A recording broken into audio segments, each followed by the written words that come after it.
ಸ್ನೇಹಿತರೆ ನಮಸ್ಕಾರ. ಕೆಳಗಡೆ ಒಂದು ವಿಡಿಯೋ ಕಾಣ್ತಾ ಇದೆ, ನೋಡ್ಬೋದು ತಾವೆಲ್ಲ.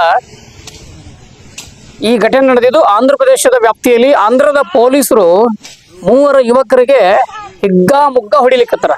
ಕಾರಣ ಏನಂದ್ರೆ, ಕಾಲೇಜಿನ ವಿದ್ಯಾರ್ಥಿನಿಯರಿಗೆ ಮಾನಸಿಕವಾಗಿ ಕಿರುಕುಳ ನೀಡ್ತಾ ಇದ್ರು, ರ್ಯಾಗಿಂಗ್ ಮಾಡ್ತಾ ಇದ್ರು. ಅವರನ್ನ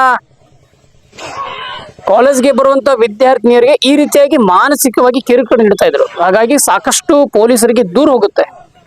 ಒಂದಿನ ಏನ್ ಮಾಡ್ತಾರೆ ಅಂದ್ರೆ, ಪೊಲೀಸರು ಈ ಬಡ್ಡಿ ಮಕ್ಕಳಿಗೆ ಹೊಡ್ಲಿಕ್ಕತ್ತಾರಲ್ಲ, ಇವರು ಬಹಳಷ್ಟು ವಿದ್ಯಾರ್ಥಿನಿಯರಿಗೆ ಕಿರುಕುಳ ನೀಡ್ತಾರೆ. ಹಾಗಾಗಿ ಪೊಲೀಸರು ಏನ್ ಮಾಡ್ತಾರೆ ಅಂದ್ರೆ, ನೇರವಾಗಿ ಒಂದ್ ದಿವಸ 3ರನ್ನ ಹಿಡಿತಾರೆ. ಹಿಡಿದು ಅವರನ್ನ ನಾಯಿ ಹೊಡೆದಂಗೆ ಹೊಡಿತಾರೆ. ನಾನು ಈ ವಿಡಿಯೋ ಮಾಡೋಕೆ ಕಾರಣ ಏನಂದ್ರೆ, ಈ ರೀತಿಯಾಗಿ ಘಟನೆಗಳು ಇಡೀ ದೇಶದಂತ ನಡೀತಾ ಇದೆ.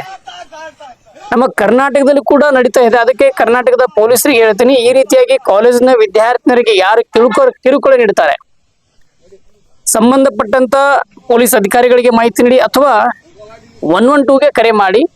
ಯಾವ್ದಾದ್ರು ಕಾಲೇಜ್ನ ಹತ್ತಿರದಲ್ಲಿ ಈ ರೀತಿಯಾಗಿ ವಿದ್ಯಾರ್ಥಿನಿಯರಿಗೆ ಕಿರುಕುಳ ನೀಡ್ತಾ ಇದ್ರು, ಮಾನಸಿಕವಾಗಿ ಹ್ಯಾರಸ್ಮೆಂಟ್ ಮಾಡ್ತಾ ಇದ್ರು, ಒಂದ್ ವೇಳೆ ಈ ರೀತಿಯಾಗಿ ಜಿಹಾದ್ನ ಕೃತ್ಯ ಏನಾದ್ರು ಕಂಡು ಬಂದ್ರೆ ತಕ್ಷಣವೇ ಪೊಲೀಸರಿಗೆ ಮಾಹಿತಿ ನೀಡಿ. ಇಂಥ ಏನ್ ಬಡ್ಡಿ ಮಕ್ಕಳಿಗೆ ಹೊಡಿಲಿಕ್ಕತ್ತಾರಲ್ಲ, ಇದೇ ರೀತಿಯಾಗಿ ಹೊಡಿಬೇಕು, ಇದೇ ರೀತಿಯಾಗಿ ಮಾಡಬೇಕು. ದೇಶದ ಕಾನೂನು ಸುವ್ಯವಸ್ಥೆಯಲ್ಲಿ ಕಾಪಾಡಬೇಕು, ಪ್ರತಿಯೊಬ್ಬರು ಕಾನೂನು ಸುವ್ಯವಸ್ಥೆ ಕಾಪಾಡಬೇಕು. ಕಾಲೇಜ್ಗೆ ಬರುವಂತ ಹೆಣ್ಣು ಮಕ್ಕಳು ಯಾವುದೇ ತರ ಭಯ ಇಲ್ಲಾರದೆ ಕಾಲೇಜ್ಗೆ ಬರಬೇಕು, ಶಾಲೆಯನ್ನು ಕಲಿಬೇಕು, ಕಾಲೇಜನ್ನು ಕಲಿಬೇಕು. ನಮ್ಮ ದೇಶವನ್ನ ಅಭಿವೃದ್ಧಿ ಪಡಿಸೋಕೆ ಕಾಲೇಜು ವಿದ್ಯಾರ್ಥಿನಿಯರು ಕೂಡ ಒಂದು ಶಕ್ತಿ. ಯಾಕಂದ್ರೆ ಹೆಣ್ಣು ಶಾಲೆ ಕಲಿತರೆ ದೇಶ ಕಣ್ಣು ತೆರೆಯುತ್ತದೆ. ಹಾಗಾಗಿ ಮನೆಗೆ ಬೆಳಕಾಗಿದಂತ ಹೆಣ್ಣು ಮಗಳು ಇವತ್ತು ಈ ರೀತಿಯಾಗಿ ಸಾಕಷ್ಟು ಚಿತ್ರಹಿಂಸೆಗಳು ನೋಡ್ಬೋದು.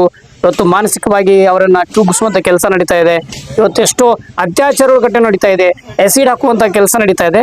ಅದಕ್ಕೆ ಏನೇ ಪೊಲೀಸರು ಮಾಡಿದಾರಲ್ಲ, ಆಂಧ್ರ ಪೊಲೀಸರಿಗೆ ನಾನೊಂದು ಸಲ್ಯೂಟ್ ಹೇಳ್ತೀನಿ. ಇಂತಹ ಬಡ್ಡಿ ಮಕ್ಕಳಿಗೆ ಬಿಡಬಾರ್ದು, ಅವರಿಗೆ ನಾಯಿ ಹೊಡೆದಂಗೆ ಹೊಡೆದು ಕಾನೂನು ರೀತಿಯಲ್ಲಿ ತಕ್ಕ ಶಿಕ್ಷೆ ಆಗ್ಬೇಕಂತೇಳಿ ಈ ಮುಖಾಂತರ ನಾನು ಪೊಲೀಸರಿಗೆ ಧನ್ಯವಾದ ತಿಳಿಸ್ತೇನೆ.